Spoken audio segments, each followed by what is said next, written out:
अभी देखो आप इस्लाम इस्लाम फॉलो करते हो, तो अभी इस्लाम में सब कभी ना कभी तो देखो जन्नत में चले जाएंगे, तो फिर नए नए लोग कहाँ से जन्म लेते हैं फिर? यानी आपको ये लग रहा है कि जो खुदा है, जो भी क्रिएटर है, जो बनाने वाला है, ईश्वर है, उसके पास एक लिमिटेड तशले में गारा रखा हुआ है, उसी से वो इंसानों को बनाता रहता है, उसके पास मजीद गारा, मिट्टी, पानी नहीं आ सकता, मैटर मजीद नहीं आ सकता। इस और जब हम इंसान का जन्म होता है तो उसको उसकी ड्यूटी निभानी पड़ती है, उसको मम्मी पापा के प्रति जो भी फर्ज है, उसकी सेवा करना जो भी है वो सब कुछ करना पड़ता है। वो अगर वो नहीं करेगा तो उसको पाप लगता है, अगर वो नहीं करेगा तो वो नर्क में जाएगा। पर मम्मी पापा से भी ज्यादा हम इंसानों को, इंसान का जन्म क्यों होता है, पहले मैं बात बताऊं, इंसान का जन्म ही मोक्ष लेने के लिए होता है। ये जन्म मरण के जो बंधन है जन्म मरण का, उससे छूटने के लिए होता है। अभी देखो जब से पृथ्वी बनी है तब से हम लोग अच्छा, जन्म। एक मिनट में यहाँ रोक कर आपसे सवाल करूंगा। आपने कहा कि इंसान का जन्म जो है वो इस मरने जीने का जो ये एक पूरा सिलसिला है, उससे बचने के लिए होता है। इसको आप मोक्ष बोलते हैं, है ना? Yes yes. अच्छा, अब जब उसको मोक्ष मिल गया तो वो उसके उसकी जो लाइफ है वो कैसी होगी, आप उसको जरा सा मुझको बताएं। उसकी लाइफ अच्छी होगी, उसको देखो उसका उसका बॉडी मिलेगा उसको 16 ईयर का, उसको 16 ईयर से ज्यादा की एज हम्म। उसकी नहीं होगी, उसको तेजो हम्म। में बॉडी होगी उसका, अगर कभी वो बीमार नहीं होगा, कभी कभी उसको कुछ लगेगा नहीं, कोई मारेगा नहीं, उसका बॉडी हमारे जो ये पृथ्वी वाली हम्म। ये बॉडी है हमारा, वो 5 तत्वों से बना है, पृथ्वी जल वायु आकाश। और उसमें जो हमको अगर मोक्ष मिलता है उसमें पृथ्वी नहीं आती ठीक है। उसमें। तो यानी अब उसको इटर्नल लाइफ है, उसको यंग एज है, उसको कोई बीमारी नहीं है, और उसको जो कुछ चाहिए वो उसको मिल रहा है, राइट? Right right. ओके। अच्छा, स्वर्ग वर्सेस मोक्ष, स्वर्ग में क्या मिलेगा उसको? बीमार होगा स्वर्ग में? स्वर्ग में बीमार नहीं होगा। ओके। बॉडी किस उम्र की होगी? 16 ईयर की। अच्छा, जो चाहिए उसको मिलेगा? जो चाहिए वो सब मिलेगा। तो फिर मोक्ष और स्वर्ग में क्या फर्क हुआ? स्वर्ग में वापस आएगा ना, जन्म वापस मिलेगा, मोक्ष में नहीं मिलेगा वापस। अच्छा, तो अब आपकी ये जो थ्योरी है वो सिर्फ फर्क इतना है कि मोक्ष में उसको दोबारा जन्म नहीं होना है, वो इटर्नल लाइफ में है वहां पर। नहीं नहीं नहीं और नहीं। उसमें लिखा है कि उसमें देखो उसमें क्रम वाइज लिखा है। अभी उसमें लिखा है कि नहीं पृथ्वी नहीं, से। मैं रुक जाइए, मैं सवाल कर रहा हूं। मोक्ष में दोबारा जन्म नहीं होगा ना, यही तो भी आप बोल रहे हैं ना? हाँ वही बोल रहा हूँ मैं। हाँ, स्वर्ग में दोबारा जन्म होगा, दुनिया यस में दोबारा आएगा। यस अच्छा, इसका मतलब ये कि मोक्ष जो है वो ज्यादा बेहतर ऑप्शन है। यस अच्छा, हर इंसान को मोक्ष हासिल करना चाहिए, यस। ठीक है। तो ये आपका कॉन्सेप्ट है, बहुत अच्छा। हाँ। अब आपने हमसे हमारा कॉन्सेप्ट पूछा, हम उसका भी जवाब दे देते हैं।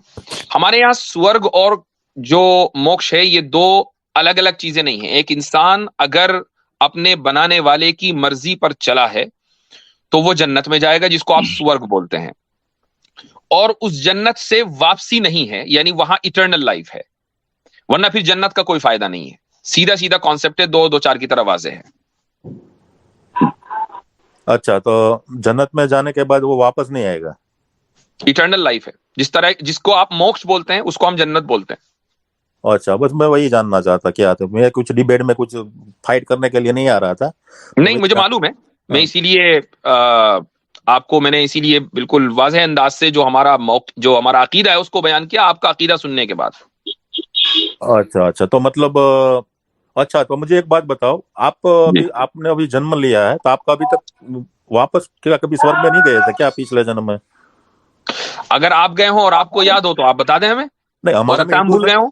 हमारे हिंदुज्म में तो लिखा ही है कि स्वर्ग नर्क आते ही रहते हैं, तो मुझे मोक्ष नहीं हुआ तो मेरा तो, या तो मैं कभी स्वर्ग में गया होगा या कभी नर्क में गया होगा, कभी तो उल्लू का जन्म अगर आपको याद नहीं है तो ये सवाल आप मुझसे क्यों कर रहे हैं? आपको क्या लगता है कि मुझे याद होगा?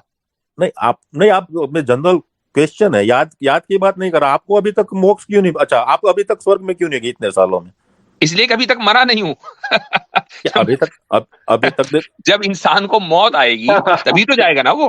अच्छा अच्छा अच्छा, अभी देखो आप इस्लाम इस्लाम फॉलो करते हो, तो अभी इस्लाम में सब कभी ना कभी तो देखो जन्नत में चले जाएंगे, तो फिर नए नए लोग कहाँ से जन्म लेते हैं फिर? यानी आपको ये लग रहा है कि जो खुदा है, जो भी क्रिएटर है, जो बनाने वाला है, ईश्वर है, उसके पास एक लिमिटेड तशले में गारा रखा हुआ है, उसी से वो इंसानों को बनाता रहता है, उसके पास मजीद गारा, मिट्टी, पानी नहीं आ सकता, मैटर मजीद नहीं आ सकता। Is that what you believe? No, I don't believe that. तो इसका मतलब यह है कि आप भी ईश्वर को ऑमनीपोटेंट मानते हैं, आप भी मानते हैं कि वो क्रिएटर है, नथिंग से थिंग्स को बनाने वाला है, और हर चीज के ऊपर कादिर है, हर चीज के ऊपर उसको कंट्रोल है, ऐसा ही है ना? नहीं नहीं, मैं बोल रहा हूँ जितनी भी आत्मा है, जितनी भी स्पिरिट है, वही है। जितने लोगों को मोक्ष उससे मिला ज्यादा बढ़ सकते हैं कि नहीं बढ़ सकते? उससे ज्यादा नहीं बढ़ सकते। क्यों नहीं बढ़ सकते? क्या ईश्वर उस पर कादिर नहीं है? अभी देखो, उसमें भागवत नहीं गीता में, नहीं, सुनो मुझे उसमें क्या लिखा है उसको छोड़ दीजिए फिलहाल, भगवत गीता में क्या लिखा है, चूंकि मैं तो उसको वही नहीं बता मानता रहा हूँ ना। ना, वही तो बता रहा हूँ, मैं वही मैं बता ये आप जब। पूछना चाह रहा हूं कि जितनी मसलन मान लें 10 करोड़ 10 अरब आत्माएं हैं, अब क्या ईश्वर 10 अरब से ज्यादा आत्माएं क्रिएट कर सकता है या नहीं कर सकता? नहीं कर सकता। क्यों? अभी देखो, उसमें हिंदू स्क्रिप्चर में लिखा है आत्मा का जन्म भी नहीं होता, वो आत्मा मरता भी नहीं, जो भी है वही है। उससे ज्यादा नहीं होता, कम नहीं होता।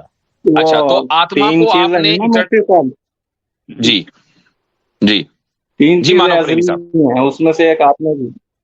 तीन चीजें असली हैं, उसमें से एक आत्मा भी है हाँ। इनके यहाँ, जी ठीक है, ठीक जिनका है। कभी मैं जन्म एक नहीं सवाल, हुआ। हाँ, इसका मतलब मैं जानते हैं आप, इसका इसका मनफी असर क्या पड़ेगा? क्या ब्रजेश दुर्रानी साहब, क्या इसका पड़ेगा? मतलब ये है कि हमें ये जिस्म देने वाला कौन है? हम आत्मा है, हम अपने इरादे से इस जिस्म में आए हैं, 5 तत्वों से मिलकर जो बना है। हमारे बताइए, इरादे से नहीं, सवाल हमारे का जवाब कर्म। दीजिए। अच्छा, दे रहा हूँ, हमारे जो कर्म है उस हिसाब से हम इस शरीर में आते हैं, या फिर कुत्ते बिल्ली के शरीर में अच्छा, आते हैं। बिल्कुल बिल्कुल शुरू में पहुंच जाइए, बिल्कुल शुरू में पहुंच जाइए, जब हमने पहल कोई जिस्म इख्तियार किया था, किसी जिस्म में 5 तत्वों में हम लीन हुए थे। शुरू या में पहुंच जाइए बिल्कुल। वो किस कर्म की बुनियाद पर? सबसे पहले तो इंसान का जन्म ही मिलता है, बाद में उसके कर्म के हिसाब से वो कुत्ते बिल्ली का जन्म लेता है। यानी वही तो पहले मैं कह रहा हूं। इंसान तो को इंसान पहला क्यों जो बनाया, ये पूछ रहे हैं? हैं? जी, इंसान होना तो कर्म की बुनियाद पर है ना, अच्छे कर्मों की बुनियाद पर। तो वो कौन से अच्छे कर्म थे जो पहली मर्तबा इंसान बना, ये सवाल है उनका। अभी देखो, भगवान में जो जो जितनी भी आत्मा है होती है, वो सब भगवान में लीन ही होती है। जो सबसे पहले इंसान का जन्म मिला उसको। अच्छा एक बात बताइए, जब आत्माओं को भगवान ने पैदा नहीं किया, इसी तरह एक और चीज है जिसको पैदा नहीं किया, तो फिर भगवान का इस पे इख्तियार क्या है कि वो जबरदस्ती आत्मा को उठाए और जिस्म में डाल दे? अरे वो नहीं है, वो भगवान में ही आत्मा सब लीन होती थी। भगवान में ही जो आत्मा पहले लीन होती है, जो उसको उसके बाद जब इन सब पृथ्वी बनती है, जब पृथ्वी डिस्ट्रॉय भी होती है, पृथ्वी नए नए रूप से भी आती है, उस हिसाब से उसको बॉडी देते हैं शरीर में से। और जब मोक्ष नहीं मिलता है, तो जब जो आत्मा होती है वापस भगवान के शरीर में चली जाती है। नहीं, भगवान ईश्वर के में शरीर लीन। में चली जाती है? एक मिनट, मतलब मानव प्रेमी ये कह रहे हैं भगवान के शरीर में चली जाती है, नहीं तो नहीं, भगवान का एक तो जी, शरीर हुआ, नहीं, भगवान का वही मैं शरीर पूछ होता रहा है ना, हूँ। भगवान का शरीर होता है।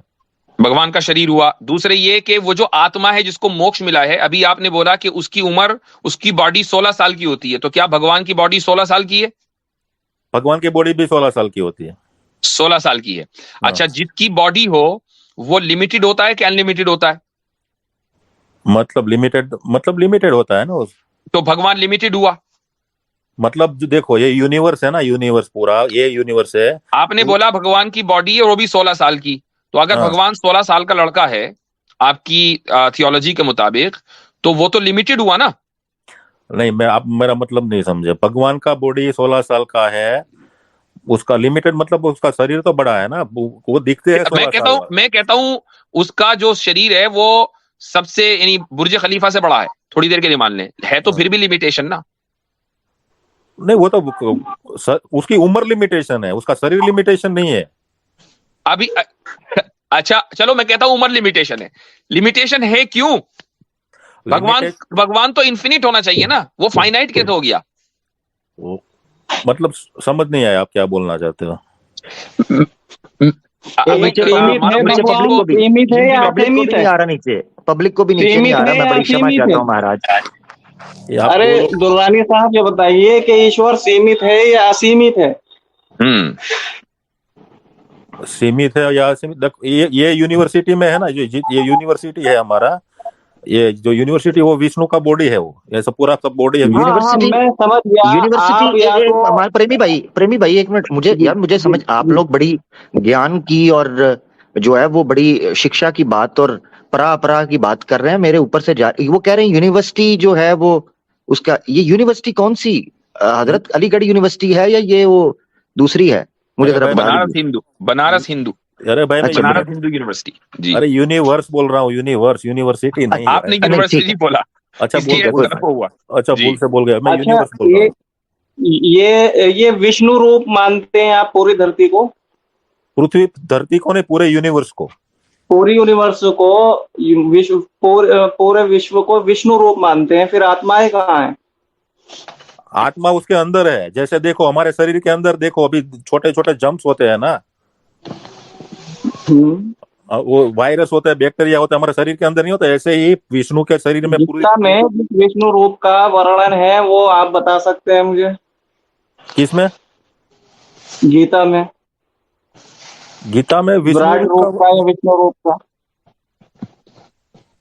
मतलब गीता में विष्णु रूप का गीता में अर्जुन को विष्णु ने, कृष्ण ने अपना विश्व रूप दिखाया था, हाँ दिखाया था, वो कैसा था?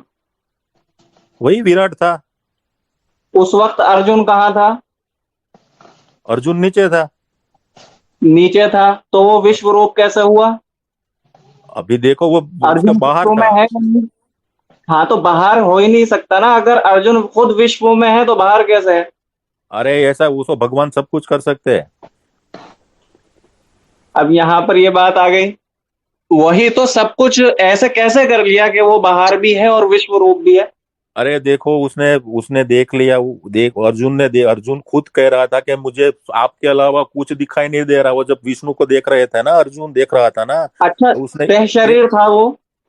नहीं सह विष्णु, शरीर था हाँ तो हमारे बॉडी में जो वो? जम्स होते हैं विराट रूप सह शरीर था जी? हाँ शरीर शरीर था वो। शरीर तो सीमित होता है, हाँ तो सीमित ही है ना, हालांकि मैं यूनिवर्स अच्छा मैं बोल रहा हूँ ना, जी। सीमित है वो। यूनिवर्स है ना, ये एक शरीर है, हमारा ये यूनिवर्स है, एक शरीर है। वो विष्णु भगवान का शरीर है, दूसरा यूनिवर्स दूसरा विष्णु भगवान है। जब आपने तो मुफ्ती साहब भगवान को वही सीमित कह मान रहे हैं लिया, कि सीमित तो भगवान नहीं हो सकता। अच्छा भगवान, मुफ्ती साहब के कहने का मतलब यही है। अच्छा मैं समझ रहा हूँ। जैसे ये यूनिवर्स है वो विष्णु का एक शरीर है, मतलब ये विष्णु का ये यूनिवर्स है वो एक सीमित हो गया। ये यूनिवर्स में विष्णु भगवान आ गए। देखो अभी दूसरा ऐसे हमारे करोड़ों यूनिवर्स है, करोड़ों यूनिवर्स है। चले 100 करोड़ 100 अरब यूनिवर्स हैं, हाँ और तब भी तो लिमिटेशन तो हो ही ना। अभी आपने बोला कि भगवान सीमित है, चूंकि उसकी बॉडी 16 साल वाली है, तो सीमित तो भगवान हो ही नहीं सकता ना। अभी देखो आपने समझ में नहीं आ रहा। मैंने क्या बोल रहा, 100 करोड़ यूनिवर्स है तो ऐसे 100 करोड़ विष्णु भी है। चलो ये और हो गया, तो इसका मतलब हर विष्णु जो है वो सीमित हुआ। हाँ और उसके उसके ऊपर जो है वो आदि नारायण है, उसके ऊपर वो सबको कंट्रोल करते हैं। जो सबसे ऊपर है, ठीक है, वो जो सबसे ऊपर है वो सीमित है कि सीमित नहीं है? मतलब वो जो वो सीमित नहीं है। वो सीमित नहीं है। अच्छा, और ये जो आत्मा है ये उसी में लीन करती है? हमारी जो आत्मा है वो उसी में सब में उसी में लीन होती है। अच्छा, तो आत्मा किसमें? को मोक्ष नहीं मिलने नहीं के नहीं बाद, मुफ्ती साहब, एक मिनट, किसमें? हाँ, किसमें? सब पर ब्रह्म में? भगवान में, भगवान में। पर ब्रह्म में? हाँ हाँ, पर ब्रह्म में जो सबसे बड़ा है। ठीक है, एक मिनट, गीता आपने पढ़ी है? पढ़िए। वहां जहां मोक्ष का वर्णन है तो श्री कृष्ण कहते हैं कि आत्माएं मुझ में लीन हो जाती है मोक्ष के बाद में। श्री कृष्ण लो। कौन से यूनिवर्स के हैं? यहाँ इस यूनिवर्स में है। फिर आपने ये कैसे कह दिया कि पर ब्रह्म में आत्मा लीन हो जाती है? अरे देखो आप समझ में नहीं आ रहे। पर ब्रह्म में कृष्ण भगवान है, और कृष्ण भगवान में हम लोग हैं। तो हम कृष्ण में सीमित हो जाए तो पर ब्रह्म में ऑटोमेटिक हो गया ना वो। अभी हमारा हाथ है, ये मेरा हाथ है, ये मेरे शरीर के अंदर है, तो ये हाथ भी मेरा शरीर का हुआ यानी ना। मैं बिरजिश भाई के लिए आसान कर देता हूँ, वो कह रहे हैं हाथी के पाँव में सब का पाँव जी। ये भी है। और मेरा जो ओरिजिनल सवाल है, जिसको आप सबसे ऊपर कह रहे हैं, क्या क्या उसके लिए क्या लफ्ज बोला आपने? पर ब्रह्म, राइट? पर ब्रह्म, आदि अच्छा, नारायण मैंने बोला था, आदि नारायण। आदि नारायण, उससे ऊपर कुछ नहीं है? उसके ऊपर कुछ नहीं है। ठीक है, सारी आत्माएं शिव जी के जरिए जो भी जहां जहां सब उसमें लीन हो रही हैं, ठीक है, जिनको मोक्ष मिल रहा है, ठीक। यस अच्छा, जिनको मोक्ष मिल रहा है उनकी एज 16 साल की है, यस ठीक। तो जिसमें वो लीन हो रही है उसकी एज भी 16 साल की है, यस नहीं नहीं जिसकी नहीं, एज 16 साल की है उसकी बॉडी भी फिर 16 साल वाली होगी ना आप समझ नहीं रहे। 16 साल भाई। की 16 साल की बहुत उसकी एज नहीं है। कंफ्यूजन है दुर्रानी साहब। नहीं 16 साल की उसकी एज नहीं है, उसका सर वो दिखने में 16 साल जैसा उसका चलो दिखने में 16 साल का, जो सबसे ऊपर है जिसमें सारी आत्माएं लीन हो रही हैं, वो दिखने में 16 साल का है, तो आपने मान लिया ना कि वो सीमित है। सीमित कहाँ से हो गया? पूरा जो पूरा पूरा जितना भी यूनिवर्स है वो सब में है। भाई जब फिर वो 16 साल की, फिर 16 साल का कैसे दिख रहा है वो? जब आप उसकी 16 साल लिमिट है ना, एक लिमिटेशन है ना, 16 साल, 16 नंबर लिमिटेशन है। आप ये कह रहे हैं कि ये जो सबसे ऊपर है जिसको आप जो भी नाम दें वो 16 साल का दिखता है, वो लिमिटेड है। जैसे लिमिटेड होगा एकदम डिस्क्वालीफाई हो जाएगा भगवान होने से। अच्छा वो लिमिटेड ही है ना, क्योंकि 16 साल से ज्यादा बुढ़ा नहीं होता। वो बुढ़ा होता तो मोक्ष लेने का कुछ मतलब नहीं है उसका। चले ठीक है, आपसे बात करके बड़ा अच्छा लगा। हमारा जो पॉइंट है वो आपके सामने आ गया। वो फिर होता क्या है कि एक ही बात बार बार रिपीट होती रहती है। हमने जो कहना था वो बिल्कुल वाज़ेह अंदाज से कह दिया, हमारी पब्लिक समझ गई है। अच्छा ये अभी मेरा देखिए, सवाल तो पुनर्जन्म या मोक्ष का जो पूरा कॉन्सेप्ट है दुर्रानी साहब, इस सिलसिले में हमारा साफ मौकिफ ये है कि ये ठीक नहीं है। उसकी वजह यह है कि जब आत्मा अनादि है, हमेशा से है, तो फिर खुदा ने किस इख्तियार से या ईश्वर ने किस इख्तियार से आत्मा को सह शरीर बनाया और फिर उसके लिए मोक्ष के लिए इतने खतरनाक नियम बनाए कि या तो वो मायावादी बन जाए या सन्यासवादी बन जाए और पूरी दुनिया को छोड़कर अपने रिश्तेदारों को, माँ बाप को, बीवी बच्चों को, यानी ये समझिए कि कर्म त्यागी बनकर मोक्ष प्राप्त होता है। अगर इसी तरीके से मोक्ष प्राप्त होना है तो फिर हमें यह कबूल नहीं है। हमें वही नजात कबूल है कि जो वालिदैन की खिदमत करके, माता पिता की खिदमत करके, बीवी बच्चों की सेवा करके प्राप्त होता है। जबरदस्त, ज्यादा अच्छा बिल्कुल। तो उसमें यानी कहाँ लिखा है कि यानी भगवान की अगर ये सेवा नहीं कमेंट स्क्रीन पे है, ये जरा देखिएगा जी। नहीं नहीं, आपकी मिस्टेक है, आपकी मिस्टेक है। वो गलत गलत गलत बोला आपने। अगर माँ बाप की सेवा नहीं करनी होती तो राम भी सेवा नहीं करते, दशरथ के कहने पर जंगल में नहीं जाते। वो तो सब ड्यूटी निभानी ही पड़ती है, अगर नहीं निभाएंगे तो नर्क में जाएंगे। मैंने क्या बोला था कि मोक्ष लेने के लिए माँ बाप से ज्यादा भगवान को प्यार करना पड़ता है। इसका मतलब यह नहीं है कि माँ बाप की सेवा नहीं करनी है। अगर नहीं देखिए, करनी आप निष्काम कर्म योग का की पूरा दर्शन जानते हैं। निष्काम कर्म योग में क्या होता है? ठीक अच्छा है, इसी तरीके सुनो, से गीता के अंदर जिस संन्यासवाद का या निर्वृत्तिवाद का तस्करा है, वर्णन है, सब जानते हैं कि उसका मतलब क्या है, उसका अर्थ क्या है। अब अगर आप मानव प्रेमी नए साहब नए थोड़ा सा आप बताइए विद्वान कि ये जो आपने टर्मिनोलॉजीज बोली इसका आप मतलब समझा दें। बहुत से लोग नहीं जानते, हम यानी हमारे ऑडियंस में। हाँ, जी जी जी जी। संन्यासवाद तो ये है कि सारी दुनिया को छोड़ करके बस तपस्या में मगन हो जाए, लीन हो जाए। बहुत से लोग कपड़े भी छोड़ देते हैं, इसी वजह से आपने जी नंग साधु देखे होंगे। निष्काम जी कर्म हाँ। योग का भी तो लगभग यही मतलब है। अब ये बात हो गई कि जिन लोगों ने सन्यास ले लिया ब्रजेश साहब, क्या उनको मोक्ष प्राप्त होगा या नहीं होगा? वो तो ठग भगत होगा तो नहीं होगा। संन्यास लेने से मोक्ष मिलना ऐसा जरूरी तो नहीं है। सन्यास लेने वाला अपने माँ बाप की खिदमत नहीं कर रहा है, दुनिया में उस तरीके से नहीं रह रहा है जिस तरीके से रहना चाहिए, दूसरों की खिदमत। वो तो जंगल में अकेला कपड़े वपड़े उतार के पड़ा है, उसको तो कोई ड्यूटी करनी नहीं है, तो फिर उसको तो मोक्ष प्राप्त नहीं होना चाहिए ना। उसको मोक्ष में अभी देखो, पहली बात तो मैं डिफरेंस दिखाता हूँ मोक्ष स्वर्ग में और दुरानी साहब, एक बात और के आप पुरुषार्थ के बारे में तो जानते होंगे। हाँ जानता हूँ। जी, पुरुषार्थ से क्या हासिल होता है, आप बताइए। पुरुषार्थ से देखो, अभी आप पुरुषार्थ मेडिकल कॉलेज में है, पुरुषार्थ करते हो तो आप डॉक्टर बन जाओगे, नहीं करोगे तो नहीं बनोगे। नहीं नहीं नहीं, मेरा मतलब वो नहीं है। आप जो है मेडिकल में ले गए, आप ये बताइए अपनी वो जिंदगी में यूनिवर्सिटी क्या से, पुरुषार्थ प्रेमी भाई, वो करना है। यूनिवर्सिटी से कॉलेज में आ गए हैं जी। जी नहीं, पुरुषार्थ मतलब मेहनत करना, उसको पुरुषार्थ बोलते हैं ना आप, वही पुरुषार्थ का मतलब है ना। नहीं, अच्छा, कितने चरण हैं पुरुषार्थ के? उन चरणों पे आज का समाज, अगर किसी को मोक्ष चाहिए तो चल रहा है। अभी मोक्ष का बारे में तो गीता में आपको तो पता है, अभी आप बोल रहे थे वही करना पड़ता है मोक्ष लेने के लिए। वही मैं कह रहा हूँ कि इतने खतरनाक नियमों का पालन होकर के अगर मोक्ष प्राप्त होता है कि दुनिया छोड़नी पड़ेगी हमें। अगर दुनिया छोड़नी होती तो पुनर्जन्म आपकी आइडियोलॉजी के मुताबिक होता ही क्यों? अभी ये देखो, इसी वजह से अच्छा हुआ। अब मैं अब बात को कंक्लूड करता हूं, जो बहुत देर हो गई है। ब्रजेश रुदानी साहब, आप मुझे बड़े अच्छे बंदे लगे। मैं आपको सीधी सीधी बात कहता हूं कि इस्लाम का जो पैगाम है ना, वो क्या है कि एक अल्लाह को मानना है, उसके नीचे कोई खुदा नहीं है, उसके ऊपर कोई खुदा नहीं है, बस वही है, उसके अलावा कोई नहीं। उसने इंसान को कुछ तालीमात दी हैं, कुछ गाइडेंस दी हैं। उन गाइडलाइंस में जिसको आप सन्यासी होना कहते हैं वो बिल्कुल नहीं, उसकी कोई गुंजाइश नहीं है। ये इस्लाम का ऐलान है कि ला रहबानियत फिल इस्लाम, कि इस्लाम में रहबानियत यानी सन्यासी बन जाने की कोई हैसियत नहीं है। हमारे यहाँ नजात, जिसका तर्जुमा आप लोग मोक्ष कर देते हैं या अंग्रेजी में उसको साल्वेशन बोलते हैं, वो उस वक्त होगा जबकि आप इस दुनिया में रहकर, लोगों के दरमियान रहकर, फैमिली वाला होकर, बिजनेस वाला होकर या मुलाजमत वाला होकर खुदा की मर्जी के मुताबिक अपनी जिंदगी गुजारेंगे। एक आपको एक ही जन्म मिलेगा इस दुनिया में। आप पैदा हुए, उसके बाद अपने वक्त के ऊपर आपको मर जाना है। मरने के बाद आपके अमल और आपके अकीदे की बुनियाद पर कि आपने क्या अकीदा रखा खुदा के ताल्लुक से, आपको जज किया जाएगा खुदा के जरिए कयामत के दिन। अगर आपने अच्छे अमल किए होंगे और अच्छा अकीदा रखा होगा, दुरुस्त अकीदा रखा होगा, तो हमेशा हमेशा के लिए जन्नत में जाएंगे। इसी को हम सॉल्वेशन बोलते हैं। और अगर आपका अकीदा दुरुस्त नहीं होगा, अमल यानी जिसको कर्म आप लोग बोलते हैं खराब होगा, तो आप जहन्नम में जाएंगे। जो अब इसका मतलब ये कि आपको मोक्ष प्राप्त नहीं हुई, आपको साल्वेशन नहीं मिला।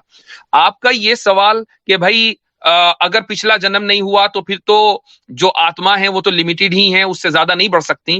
खुदा हमारे लिए या हमें मालूम नहीं है कि खुदा ने कितनी आत्माएं बनाई हैं, आपको भी मालूम नहीं है। यानी कोई ये नहीं कह सकते कि खुदा ने बस इतनी ही आत्मा बनाई है, इससे ज्यादा नहीं बनाई, उससे कम नहीं बनाई। खुदा ने जितनी भी बनाई है, मान लो 100 करोड़ बनाई है, 100 अरब बनाई है, कुछ आत्माओं को जिस्म उसने पहले दे दिया, कुछ को बाद में देगा, कुछ को बहुत बाद में देगा। तो ये हमारा खुलासा है जो उस कॉन्टेक्स्ट में, जिस कॉन्टेक्स्ट में गुफ्तगू हो रही है, इस पर गौर कीजिएगा। महज इसलिए कि आप किसी मजहब में पैदा हो गए और आप किसी सिविलाइजेशन को मानते हैं, इस बुनियाद पर वो सही हो, इससे निकलिए, इस पर गौर कीजिए। मैं आपको इस्लाम की दावत देता हूं और आपके लिए दुआ करता हूं कि अल्लाह सुब्हानहू व तआला आपके दिल के दरवाजे खोले और आपको हिदायत दे। आमीन आमीन। ब्रजेश भाई बहुत अच्छे इंसान, थैंक यू ब्रजेश भाई, ठीक है बहुत बहुत जनाब, धन्यवाद। चले, शुक्रिया। अगर मैं वक्त बचाना चाहता था, मैं बीच में टोका नहीं, मैंने 2 पॉइंट सिर्फ रखना। इस्लाम में सूरह आले इमरान आयत 185 में हमारा मोक्षा क्या है, ये वन लाइनर आपके सामने, ये पूछ रहे थे आपका मोक्ष। फमन ज़ुहज़िहा अनिन नार व उदखिलल जन्नह फकद फाज, वन लाइनर। वमन ज़ुहज़िहा अनिन नार व उदखिलल जन्नह फकद फाज। दूसरी चीज हजरत ये, क्योंकि मैं वो बीच में मैं कहा वो बात लंबी हो जाएगी, इन्होंने एक बुनियादी गलती जो की थी, वो गलती ये थी जब इन्होंने आत्माओं के बारे में ये कहा कि रीइंकार्नेशन इसलिए जरूरी है। जब आपने कहा कि रीइंकार्नेशन क्यों होती है, तो इन्होंने कहा कि वो जो नए लोग पैदा हो रहे हैं ये कहां से आ रहे हैं, जिस पर आपने कई सवालात रखे। मेरा सिंपल सवाल ये है कि आप हिस्ट्री ह्यूमन काइंड पीछे चले जाएं, पॉपुलेशन तो बढ़ रही है। इस वक्त पॉपुलेशन आपकी 10 अरब को टच कर चुकी हुई है। ये लास्ट ईयर 10 अरब से ऊपर जा चुकी हुई है। सवाल ये उठता है कि पीछे चले जाएं तो पॉपुलेशन कम है, आत्माएं तो तब भी मौजूद थी, उस वक्त इतनी पॉपुलेशन क्यों नहीं हुई? अब लोग मर कम रहे हैं, पैदा ज्यादा हो रहे हैं, ठीक है? तो जो सवाए चंद कंपैरेटिवली मुल्कों को छोड़ के, तो अगर आत्माएं लिमिटेड हैं तो पॉपुलेशन एकदम बड़ी कैसे है? पॉपुलेशन तो लिमिटेड रहनी चाहिए थी, क्योंकि पिछले मरते तो नए आते। ये तो ऐसे हो रहा है, मर कम रहे हैं, पैदा ज्यादा हो रहे हैं, पॉपुलेशन तो बढ़ गई। इसका मतलब है आत्माएं अनलिमिटेड हैं, ये अल्लाह के इल्म में, सॉरी अनलिमिटेड नहीं, अल्लाह के इल्म में है कि कितनी है। अनलिमिटेड नहीं कहना चाहिए। Thank you.